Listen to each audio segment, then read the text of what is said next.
இன்றைக்கி hello foodies தமிழில் ரொம்ப சிம்பிளாக ரொம்ப டேஸ்டியாக 10 நிமிஷத்தில் ரொம்ப சூப்பரான ஃப்ரெஷ் கோகோனட் லட்டு எப்படி செய்கிறதுன்னு பார்க்கலாம். வாங்க இப்போ வீடியோக்குள்ளே போகலாம்.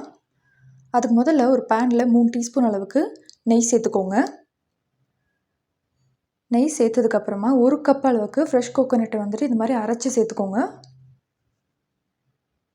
இப்போ இது ஒரு 10 செகண்ட் வரைக்கும் நல்லா வதக்கி விடுங்க. இப்போ இதில் 3/4 கப் அளவுக்கு வெல்லம் பொடி, இப்போது இதை ஒரு 4லேருந்து 5 நிமிஷம் வரைக்கும் நல்லா வதக்கி விடுங்க. தீ வந்துட்டு மீடியம் ஹை ஃப்ளேம்லேயே இருக்கட்டும். இப்போ பாருங்கள் நல்லா கலந்து வந்திருக்கு. இப்போ பாருங்கள் தண்ணியெல்லாம் இல்லாமல் நல்லா தேங்காயெல்லாம் வெல்லத்தை இழுத்துக்கிட்டு நல்லா குக் ஆகிருக்கு. இப்போ இதில் 2 டீஸ்பூன் அளவுக்கு பால் பவுட்ரு சேர்த்துக்கோங்க. இப்போ இதில் 1/2 டீஸ்பூன் அளவுக்கு ஏலக்காய் தூள். இப்போ இதை ஒரு 2 நிமிஷம் வரைக்கும் நல்லா வதக்கி விடுங்க. பாருங்கள் எல்லாம் நல்லா சூப்பராக கலந்து வந்துருச்சு.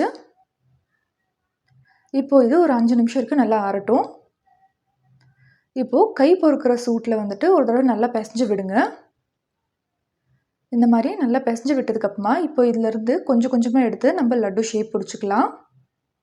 லட்டு ஷேப் தான் கிடையாது, உங்களுக்கு எந்த ஷேப் கன்வீனியன்ட்டாக இருக்கோ அந்த மாதிரி எடுத்துக்கலாம். இப்போ பாருங்கள் லட்டு ரெடி ஆகிடுச்சு. இப்போ இதை டெசிகேட்டட் கோகோனட்டில் வந்துட்டு நல்லா கோட் பண்ணி எடுத்துக்கலாம்.